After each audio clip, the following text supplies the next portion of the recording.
Dear friends, ఇదే మనం ఉండబోతున్న గెస్ట్ హౌస్. గెస్ట్ హౌసా? గోస్ట్ హౌస్ లా ఉంది. అయితే గోస్ట్లతో టైం పాస్ చేయొచ్చు. గోస్టులతోనా? అవును, అవి మీకన్నా బెటరేగా. Nice place. ఏ ప్రాజెక్ట్ చేసుకోవడానికా? ఫస్ట్ నైట్ చేసుకుందాం అనుకున్నావా? ఏంటి ఫస్ట్ నైట్ చేసుకోవడానికా? నేను రెడీ. సందీప్ లేస్తుంది చూడు. నీ ఫస్ట్ నైట్ తగలయ్యా, నాకు ఇదే లాస్ట్ నైట్ లా ఉంది.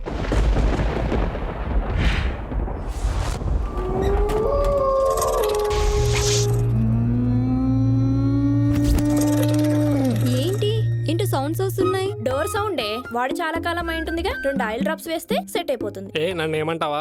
ఏంటి? Oil drops. నీ సెలెక్షన్ సూపర్. నాకైతే పిచ్చి పిచ్చిగా నచ్చేసింది. నా సెలక్షన్, నా డిసిషన్ ఎప్పుడూ తప్పుండవు. మెగా రాజా మజాకా. ఎవరి రూమ్స్ వాళ్ళు సెలెక్ట్ చేసుకోండి. ఫ్రెష్ అప్ అయ్యాక డిన్నర్ చేద్దాం. ఓకే రాజ్. వెళ్దామా సావిత్రి? పైకి వెళ్దామా? యా. కింద రూమ్కి పోదాంలే.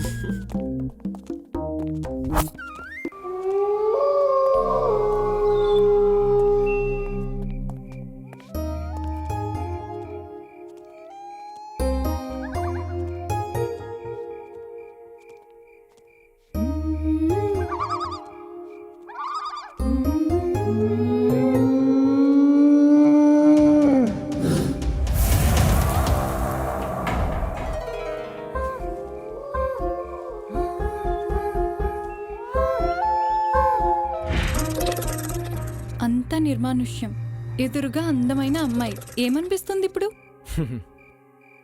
సినిమాలో చూడడానికి రొమాంటిక్గా ఉంటుంది. రియల్ లైఫ్లో కొంచెం టెన్షన్గానే ఉంది. ఎందుకని? సినిమాలో డైరెక్టర్ స్క్రీన్ ప్లే ప్రకారంగా జరుగుతుంది, కానీ రియల్ లైఫ్లో గాడ్ స్క్రీన్ ప్లే ప్రకారంగా జరుగుతుంది. కావచ్చు, కానీ అట్మాస్ఫియర్ని కొంచెం రొమాంటిక్గా ఫీల్ అయితే రొమాన్స్ చేయొచ్చుగా.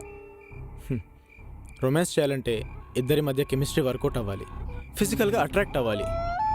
ఇది జరగాలంటే మన మధ్య లవ్ ఉండాలి. నువ్వు పైకి కనిపించేంత అమాయకుడు అయితే కాదు. నేనే కాదు, ఈ నేచర్లో అందరూ అంతే. పైకి సైలెంట్గా హీరోలా కనిపించే నీలో ఇన్సైడ్ అవుతారని పరిచయం చేస్తావా? అలాంటిదేం లేదు.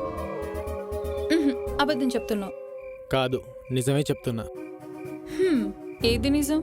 మరి నువ్వు నీలా కాకుండా మనసులో ఫీలింగ్స్ దాచుకొని బయటకి ఫ్రెండ్లా మాట్లాడటమా?